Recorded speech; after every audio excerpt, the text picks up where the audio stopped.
Good evening, everyone. It is 8 p.m. Central Time, and we are going to go ahead and get the October webinar started. My name is Noelle Knockreiner, and I have the pleasure of serving as your National Membership Director this year, and also serving as the President-elect for 2018. Tonight's webinar, we're going to be talking about succession planning, and we actually have a wonderful guest presenter with us this evening. Her name is Jennifer Ray. She is from the great state of Maryland, and she served as the 95th National President of JCI USA. So it is my pleasure at this time to introduce past National President Jennifer Ray.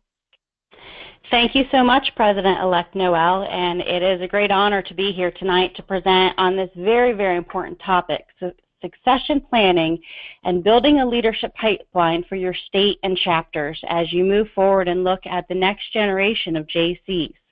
I also want to make sure to point out, if you notice on the slide in front of you, these training materials were actually first prepared by Brian Byers, who is a past state president of the Pennsylvania JCs.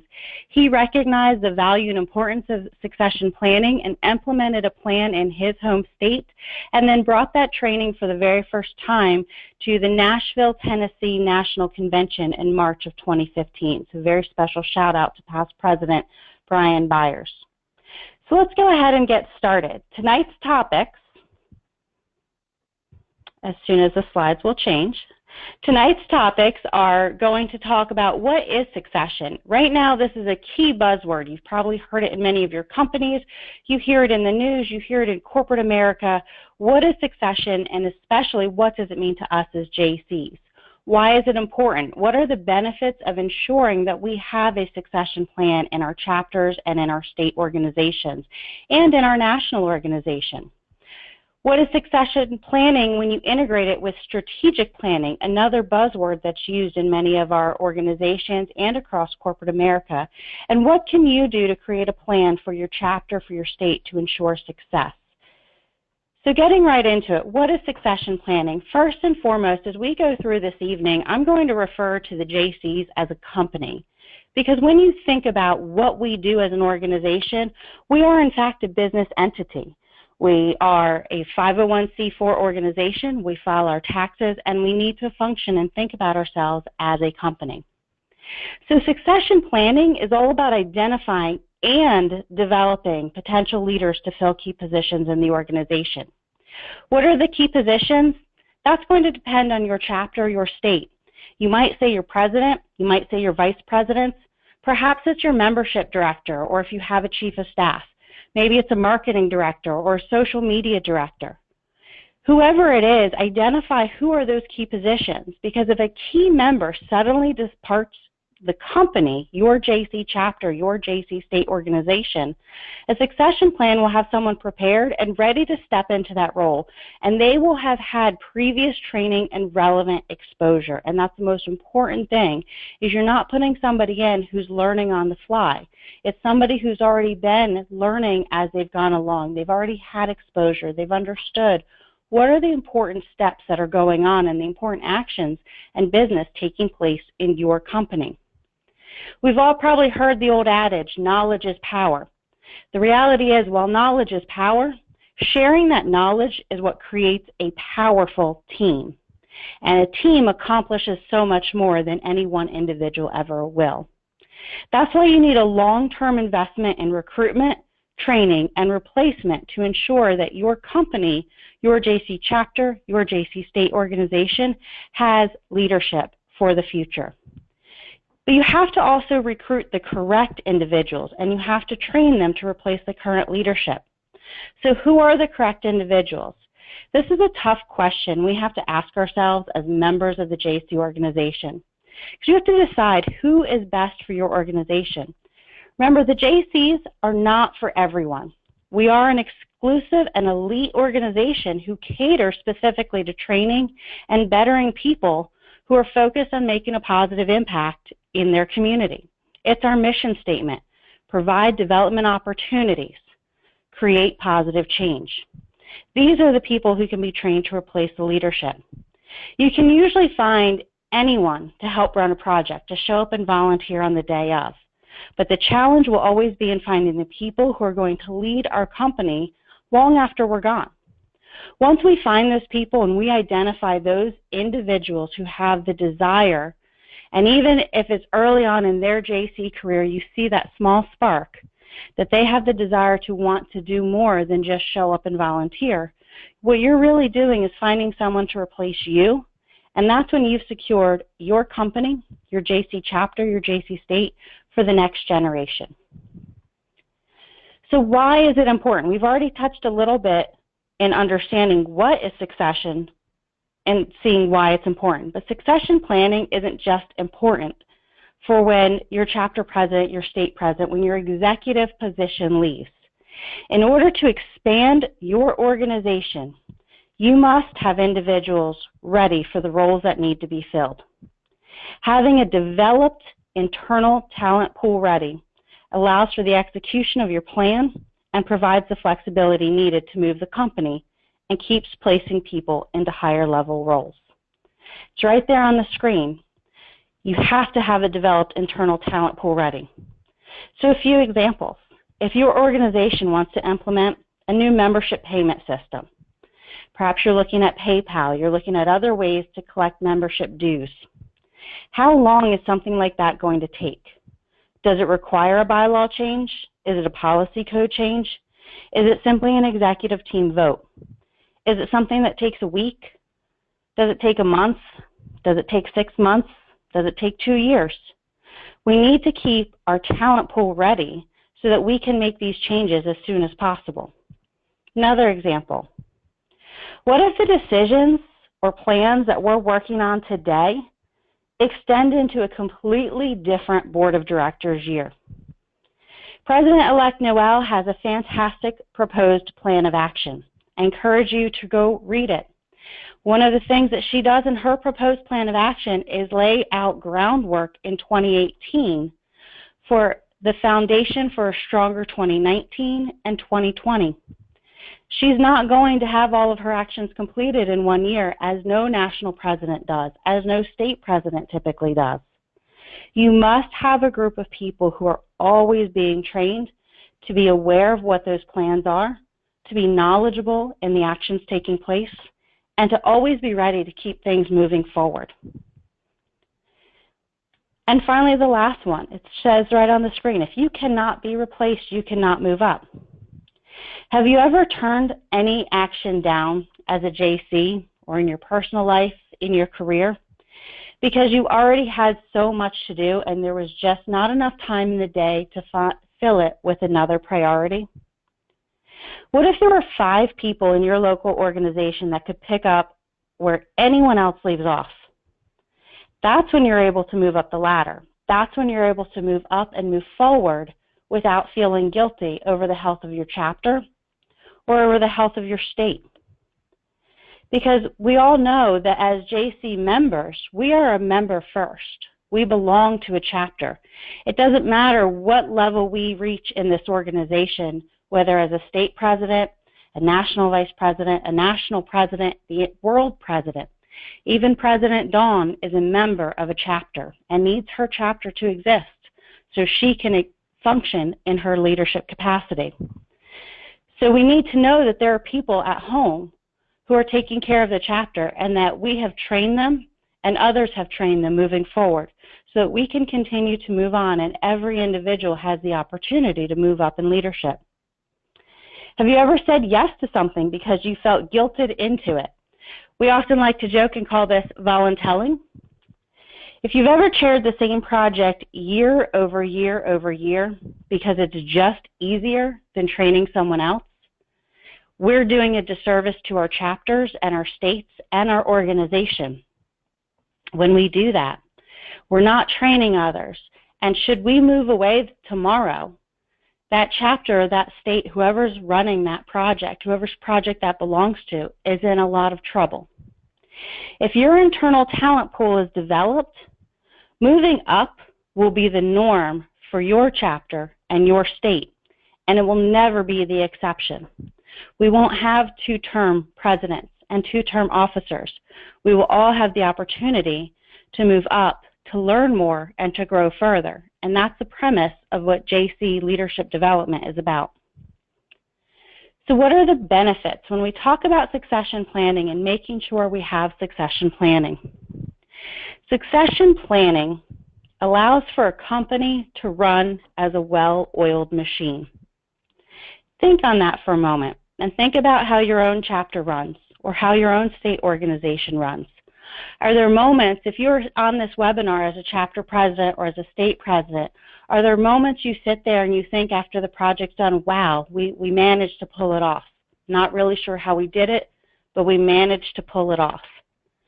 When we have those thoughts, even when we do have great laid plans, we can sometimes think that at the end, but when that's the norm in our thinking process, it says we don't have enough people who are trained. If everyone's on the same page, everyone can move towards the same goals. If one person chairs that same project year after year, then the chapter is stuck on that individual's schedule. The chapter needs to wait for that individual to start moving. If that individual who's chairing year after year has a family crisis, family emergency, has a work overload, too many deadlines, the chapter and the entire project and the community that's being served by that project is stuck on that person's schedule. If one person determines the speed of the overall machine, the machine needs to start and stop. Projects and chapters need to be moving at all times. Every moving part of a project needs to move forward. When your internal talent pool is not prepared, no one is ready to step into and help the project. Another benefit, succession planning allows for unforeseen changes. The goal of an organization might change midstream. Think about the number of times you've looked at a project or you've looked at a plan and halfway through you realized it needed to change. Maybe it didn't meet the same purpose. Maybe your major partner in the community went away. Maybe you found a greater need that needed to be met in the community than what your project was going to do. We have to allow for quick movement within all of our plans. During different planning sessions, we have had goals set where all chapters are going to participate. Think about with your state organization and your state planning sessions. There are goals set at the beginning of the year. All chapters are going to participate in Passport to Civic Leadership Program. The intention of the goal is to help with activation, to help with retention. However, not all chapters participate. Then what do? Then where do you go? You have to allow for the unforeseen changes that occur. Succession planning proves your company is valid. When you look at companies that you go and frequent, businesses that are providers for you, if you saw that one person was running absolutely everything, if one individual was running all of Amazon and they didn't have anyone else to step in, do you think Amazon would be the company that it is today? That when we think about picking up a product, we think to ourselves, oh, let me check Amazon first. Planning legitimizes the company from an outside perspective. As you're looking to build partnerships in your community, these other individuals who want to build the partnerships, they want to know that your company, your JC chapter, your state organization is valid and that it has a succession plan.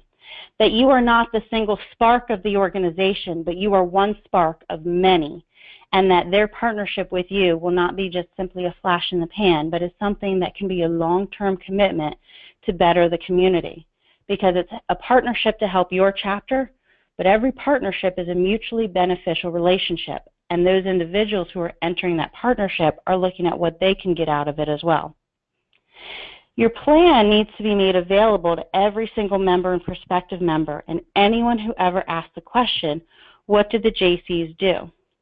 Define your mission and make sure everyone knows it. Succession planning answers the question, what's in it for me? It's harder and harder to keep attention of younger individuals. Not because of a lack of attention span on the next generation. That's not a good reason, and that's not a valid reason, and it's not our reality. But the reality is there are so many things that are expected of people's time, more than has ever been expected of any generation. There's so many platforms of social media. There's so many other opportunities that while we use social media in the JCs to expand our horizon, every other organization does the same exact thing. And there are more opportunities for people to join things, to be a part of something, to be engaged with something than there ever was in the past. So keeping attention is very challenging. Succession planning, when it's tied with strategic planning, it lets your members know there are goals. It provides your members the next steps of when those goals are going to be achieved. It shows your members that you care about them and you want them to be a part of the plan because you're making them a part of building the plan. It prevents us from doing the same thing every year, all the time, which gets mundane. And at the same time, succession provides a platform for the questions, why are we doing this? Why aren't we doing that? Should we continue? Is there something better? Are we hitting our target market with this project? Is there no plan to move forward? You can't answer these questions if you don't have a plan in place. We must provide a platform where everyone is comfortable asking the question, why? If you have ever sat in a training with me in the past, you know one of my very favorite questions to ask is why. And I encourage everyone, ask the question why 1,000 times over until you understand it. Because if you don't know why your chapter is doing something either as a succession plan or a strategic plan, then how are you going to buy into it? How are your members and the members of this organization going to accept the plans and the goals moving forward? Ask the question why. Succession planning provides a platform where confidence and ideas are a necessity. As leaders in the JC organization, and when you become a leader in the JC organization, you must always be open to people asking you questions. It's not anything defensive. It is simply because individuals want to know why, and when we bring together diverse individuals from different backgrounds with different ideas, we come up with a stronger plan. So now we've talked about what is succession planning, why is it important, what are the benefits. Now here's the key. How do we integrate succession planning with our strategic planning? We've all heard the buzzwords of strategic plan. JCI USA has a 5-year strategic plan that laid out goals and looked at a course of action for 5 years to accomplish those goals. And then towards the end of that 5-year plan, we'll set out the next 5 years. So what is a 1, 3, and 5-year strategic plan? An organization's process of defining its strategy and direction. Succession planning, meaning your members, their leadership skills, who will come next, who will come after that, who are the potential future leaders for your chapter in your state. It's just one part of a much larger strategic plan.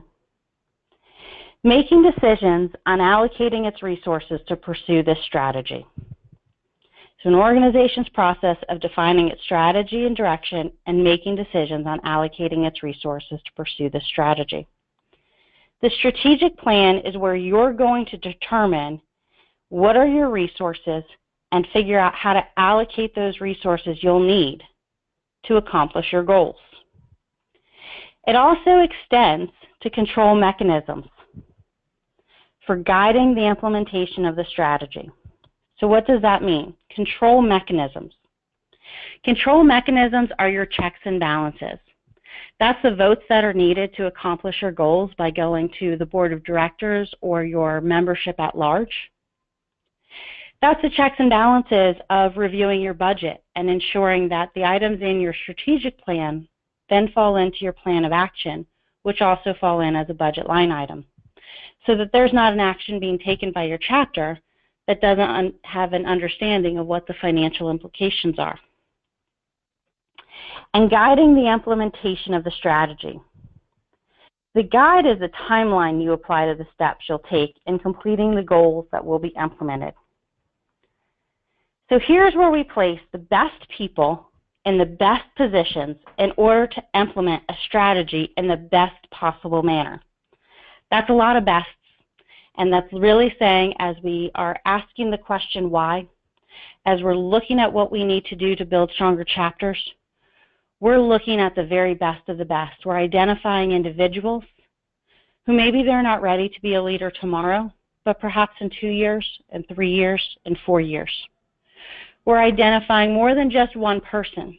We're looking at every single possibility. We're looking at every single position that we have, and we're looking at every which way that we can implement. We talk about succession planning and making sure we have the best presidents in line, the best membership directors in line, but first, we need to know what the plan is. Who is a better membership director? A person who is shy and can't talk to people? Or someone who is out there every day trying to meet new people? Perhaps the person who is shy and has trouble talking to people is simply the diamond in the rough. They're the individual that as you're building your pool of resources, you're working with them early in their JC career. You're helping them grow, and then soon they'll be the individual who's able to talk to anyone. So maybe they're not your best membership director next year, but don't discount them 3 years out. Or don't discount them for a different position. Maybe they're not the person talking to everyone, but they sure know how to run a social media campaign. And that's so critical in our organization today. This step is where succession planning and strategic planning are coming together. In the earlier slide, we talked about how succession planning is all about identifying and developing potential leaders to fill key positions in the organization. But first things first, before we do that, we need to know what those key positions are. Because if we don't know what the key positions in our chapters are or in our state organization is, how are we going to train people for them? There are many chapters and state organizations that have the same exact parameters of leadership positions as they did in the 1970s and 1980s. They have the number of leadership positions for when they were 10 times larger.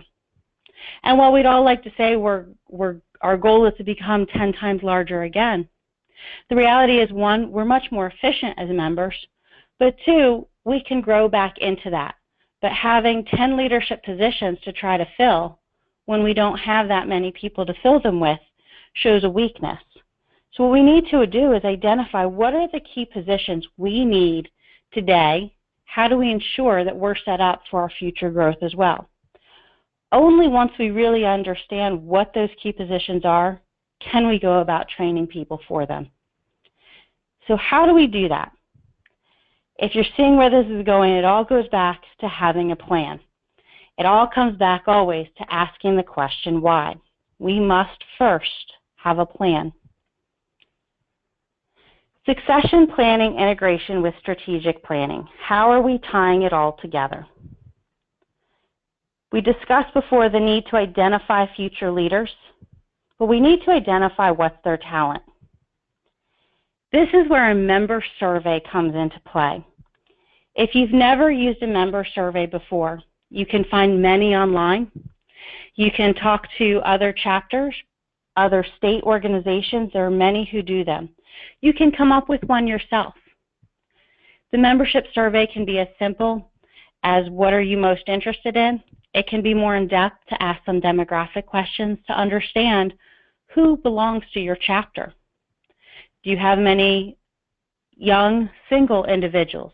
Do you have parents? Do you have families? Do you have married couples? What is the age range that you have? What do they enjoy doing? All of these can come into a member survey. You have to know your members before you can figure out what position are they going to like. Too often we see somebody walk in the door and we go, ooh, fresh blood. And we ask them immediately, what do you like to do? What's going on? Guess what we do as JCs? And we do what I always call the JC puke. And it is to say everything that we do, instead of asking that individual first, thanking them for coming, welcoming them to the meeting, the project, the events, and then asking them, what do you like to do? What brought you here? What are you interested in? We need to know about them. We need to know our members so we can help guide them to the positions that are going to benefit them, because at some point in our JC career, we are always looking for what we're getting out of it as well.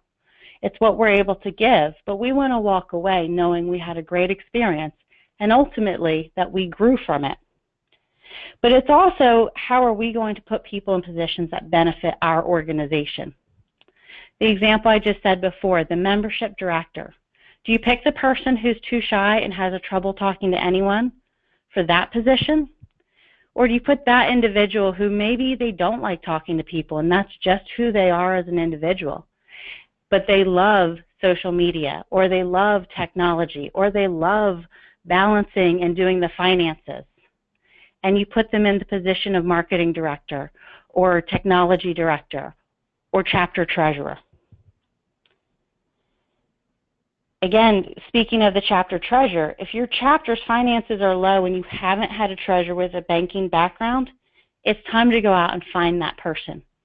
To also identify, as you're doing these, asking your questions why and what are your key positions, to figure out where your deficiencies are. So now you've gotten to know who your members are. Maybe you truly have deficiencies. Maybe you truly have no one in your chapter or state who has the abilities to be the chapter treasurer or the state treasurer. That means it's time to go out and find that person in the community and bring them into the organization. So the next, develop future leaders. The action is, what's the strategy? If you want to bring a skate park to your community, are you going to go talk to 40, 50, and 60-year-olds? They're probably not the ones going out there skateboarding, longboarding. Or are you going to find the 14, 16, 18-year-olds who can give you advice on how to build the best park, who can tell you that skateboarding in some areas of this country is no longer something that's done and everybody is longboarding now? These are your future leaders. Identify your future leaders, identify the individuals to talk to, and go develop them. Invest in recruitment. What's your budget? Many states, many chapters don't even have a line item for marketing in their budget.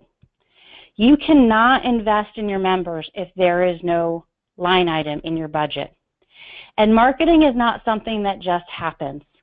Long are the days where word of mouth is the only thing we need to do to bring new people in. We need to be showing who we are, even if it comes to wearing branding, wearing our logos on our clothing when we go out to projects, to ensuring that our social media sites are up to date, to building a website and keeping it current. We do need to invest in marketing, and this is so important for the organization. And you do need to have that as a line item. There needs to be some funds. And of course, replacement. What do we do when our members age out? This is where the member survey and the roster helps again. If half of your membership is going to age out 2 years into your plan, then you need to make sure you allocate services and resources for recruitment, for retention of your new blood, for incentives. If you're building a plan that doesn't include recruitment, you're not building succession planning. You're not building individuals who are going to be capable of that plan. If you have individuals who are 2 years from aging out, the best role is for them to be either holding some of those higher level leadership positions, but more importantly, to be mentoring the next generation. Because those are the individuals who don't have much time left. And while even with 2 years or a year or 3 months, there's still plenty of things to learn and to gain from this organization, more importantly, as you're winding down your JC career, it's more important to make sure you're giving back so that the next generation of JCs are learning from your knowledge. They're gaining that experience because you are helping them. And then they're recognizing that you will always be there on the roster, but you'll just be in a very different capacity. So I'm sure most people, as they're looking to age out, it's not that they'll never pick up the phone again, but they're no longer the of-age individual who has the voting strength or the individuals who should be chairing projects. So continuing with building the strategic and succession plan. So I'm going to run through the multiple steps of doing that. So step number 1, define the plan. Identify the fundamental attributes for your company, for your JC chapter, your JC state. Apply the mission and vision to the areas of opportunity that you have selected for the next 1, 3, and 5 years. We already know the mission and vision of the JCs. We share that through our chapters, our state, our national, our international organization. Make sure you're applying that mission and vision to the specific areas you're looking to complete within your organization.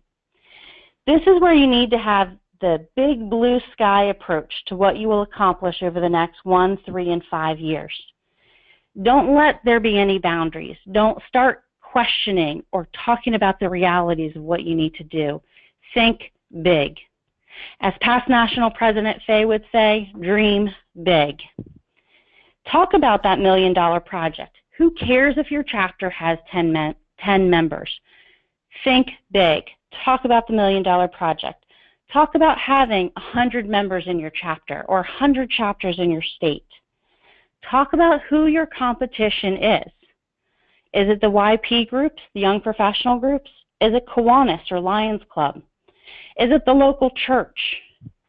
Any group that has members between the ages of 18 and 40, they are our competition as an organization. Be aware of who they are in your community. Have the conversation of why you continue to run the same projects year after year. Is it still a relevant project? Is it a project that was supposed to create an impact and create change, and it hasn't yet? Ask why. Is it a project that simply makes you a good neighbor? An Easter egg hunt is not a project that defines who we are as JCs, but it certainly is a project that makes you a good neighbor in your community. Is that why you're doing the project? Or are you running a project because you want it to define you? Understand why you run projects. And then have the conversation of why you joined. Why did every single one of your members join? Was it for a project? Is that project still going on? Not why everyone still renews, but why did you join in the first place? When I joined my chapter, I joined for a project where we helped kids. We helped children who'd been removed from their homes and placed into emergency child care because they weren't placeable even in emergency foster care. That's the project I joined with my chapter, the core reason of what finally got me to pay my dues. We've continued that project.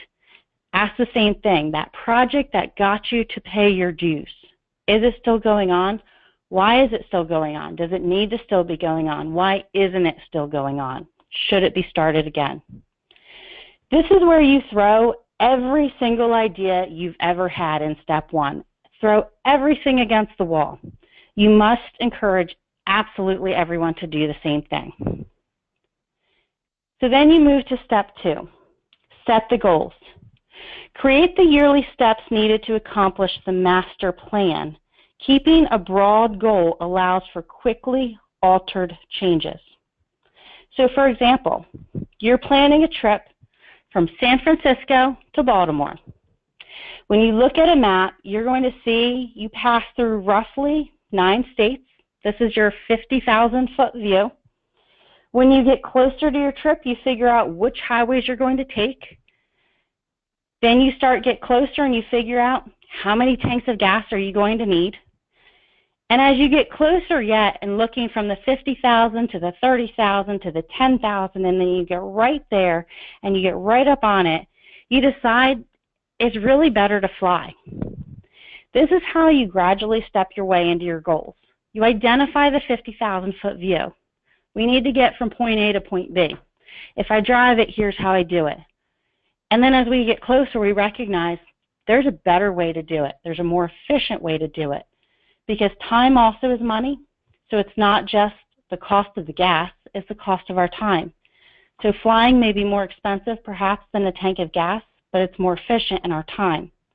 Think about that in every which way you look at your goals. So step 3, define the path to accomplish your goals. Define your incremental steps for each goal. Define how the goals will be achieved. Explain what is needed to accomplish each goal. For example, you have a 5-year goal to allocate 10% of your yearly budget to marketing. You currently have 0% allocated. In year 1, your goal may be just put marketing onto the budget, allocate 1%. Year 2 goal, allocate 2%. Year 3, 5%. Year 4, 7%. Year 5, 10%. So you're not walking into something and saying, I want 10% and tomorrow we're going to put 10%. In order to hit the goals, you have to be able to also plan a new revenue project needed or cut an expense elsewhere. This is the point of strategic planning and how you help understand strategic planning feeding back into succession planning. You have to think about the big picture too. Set the long-term goals, then define how you're going to get there. And the final step, revisit the plan often. Yearly, bi-yearly, monthly. This is much like the Active Citizens Framework. We identify the root cause, we run a project, we come back, we evaluate. Did we solve the problem? Do we need to make any changes? We identify is the root cause still the same, and we run through the cycle over and over. We have to revisit the plan often. Changes to leadership, membership, and goals occur every single day. Has your chapter or state ever gone through the old school versus new school tug of war? Maybe you have a member picked out for a particular position, and you think that they are going to be perfect, and you spent your time grooming one person for one position for the last year or 2. That person moves. They move to another country, they move to another state, they got a different job. Your plan needs to not be so definitive that removal of one person destroys your chapter. You always have to have alternatives, and the plan always needs to live and breathe and adapt. So when we talk about building our strategic plan, building our succession plan as a part of that strategic plan, step 1, define the plan. Step 2, set the goals and include your succession plan. Include the people you want to see in certain positions. Include all of your members, because you don't know who will be the next person to move forward or to step forward, and you don't know when somebody might have just had something else going on, and now they're ready to put more attention to the organization. Step 3, define the path to accomplish your goals. And step 4, revisit the plan often. So there's an activity I'm going to show on the slide. Clearly, as a webinar, we're not going to do this activity, but it's something, if you're in front of your computer, take out your phones and take a picture of this. It's an activity you can do with your chapter, with your state, how to do a breakout to build the succession strategic plan. Identify who's going to handle the 1, 3, and 5-year plan. Turn to perhaps your board of directors. Decide who will be the succession and why. This isn't going to make anything set in stone, but what it's going to do is start people to think. What are their next steps? If you look at some of our JCI leadership courses that are offered as trainings, JCI admin, if anyone has ever taken it, it's 1 year to lead. And it's not that an individual moves in and holds every single vice president position and the secretary position and the treasurer position, and then they go to chapter president, and then they go to the state. 1, we don't have the desire, most of our members don't have the desire to do that. And 2, we need to build more leaders more quickly than that. Individuals should be looking at when they're on the board of directors, what is their next step? So decide who will be in that succession. For the individual, as members, decide what will you offer your members. Why is that going to be what you offer your members? Think back to the mission and vision. Think about who we are as an organization, and everything we offer has to relate back to that mission and vision. When we say we're offering our members something, we have many things, including the spotlight. If you go to JCI USA Facebook page, you can see the spotlight where you can highlight an individual. We also have Passport to Civic Leadership. We have a lot of different things we can offer our members, but figure out what it is you want to offer and why. In the community, decide what you will offer your community and why. Are you going to do an Adopt a Highway? Are you going to provide donations? Are you going to build a park? Are you going to build a scholarship program? Are you going to help in different areas with food insecurities? What is going to be your commitment to your community, and why is that your commitment? With businesses, decide what you will do to market and support your company and why. Who are you going to partner with? Why do you want to partner with them? What do you know about them that they make a good partnership? What are you offering them? What do you want to do for social media, sponsorships, fundraisers? For international, decide what JCI projects your company, your JC chapter, your JC state will run and why. Is it 10 outstanding young Americans, 10 outstanding young persons? Do you want to highlight an individual and use TOYA as a mechanism to bring media to your chapter and your state? Do you want to participate with Nothing But Nets?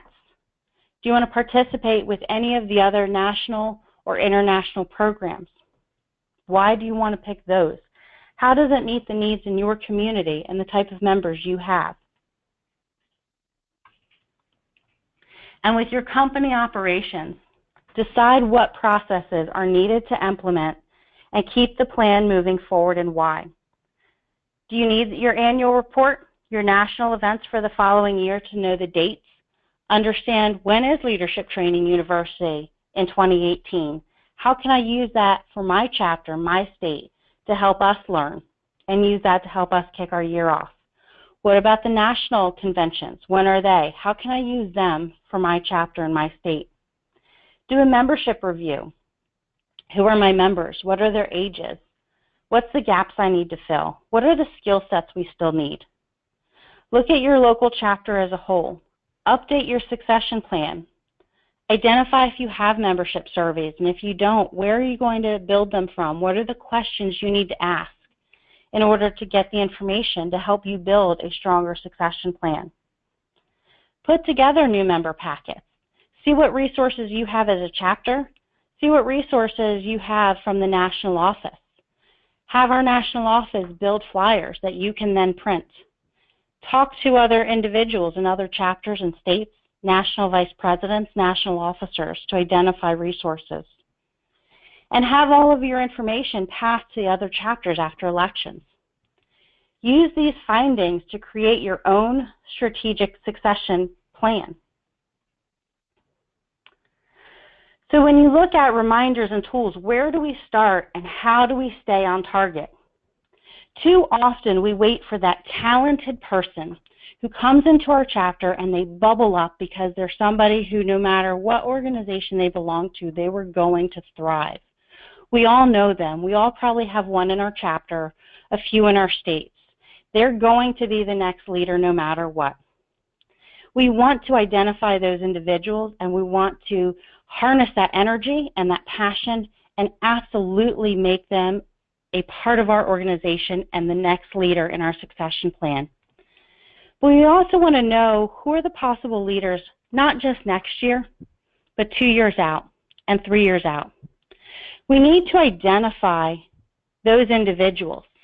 And when we look to not 2018, but as we look towards 2019, who are the 2 to 3 individuals that have the potential to serve as a chapter president or a state president? And this is, so I personally love Excel and all things color-coded about Excel. You can do this in any form, but this is where you need to know what are your chapter bylaws and what are your state bylaws. Are there certain restrictions for somebody holding chapter president or state president? Do they need to first be, if you're going to be a state president, do they need to first be a chapter president? Do they need to be a state officer before they can run for that position? Identify all of the individuals, and I'll use this as a state example for a state president. Ideally, you know who your 2018 state president is, but as you are looking out to 2019, who is every individual in your state organization who has the necessary requirements to run for 2019 state president? If you don't know that now, and likewise, you can apply this for your chapter, if you don't know who has the credentials to even be able to run, you're going to have a challenging time building a succession plan. So identify who those individuals are now so that you can start working with those individuals throughout all of the beginning of 2018, and they're prepared for elections in 2019. Don't just select one person. We need options. Our members need options. We saw how that worked out this year in our national election. We've seen that in various state elections. It's good to identify many people. It brings out the best in all of us. Also look beyond that. So you're looking 2 years out now. Identify 3 to 5 people in your chapters in your states who might have the desire to move forward. Do this all the way through to identify 5 years out from now. Because not only is it going to help you identify individuals who you can help train and mentor and guide, you're also going to find new people each year to help fill in some of these lists. But beyond that, you're also going to ensure that people are getting in the positions that they need to in order to meet the minimum requirements to move forward. It's great to have a brand new member in your chapter who wants to be chapter president, but they also need to be made aware of the fact that you do need to hold 1 year on a board position before you can just run for chapter president, if that is what your chapter bylaws are. So when you ask the question, where do we start and how do we stay on target, make that list to build your succession plan. That list and understanding those requirements is your succession plan. That succession plan is one piece of your overall chapter strategic plan. And that strategic plan is what builds success for you, for your chapter, for your state, and for the future of the JC organization. That is my final slide, so I just wanted to note if there were any questions that might have been typed in.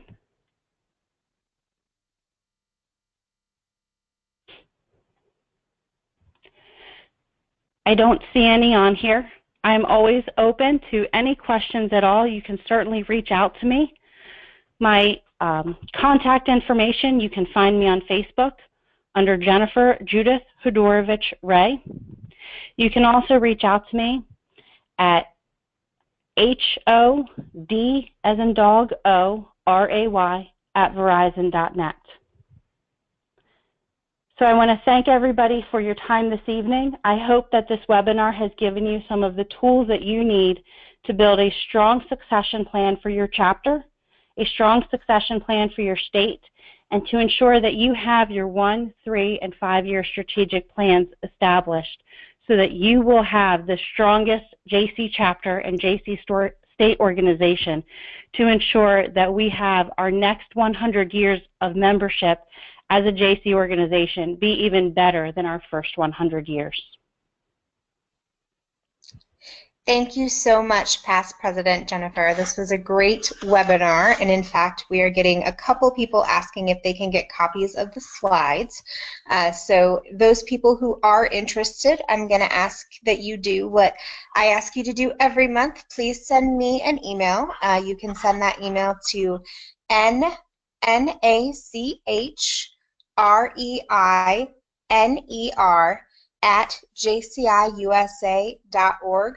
Just shoot me an email and ask if you can get a copy of the slides, and I will get them sent out to you. So thank you again for your participation. And then Alex, I also see if you're asking if there's an audio recording.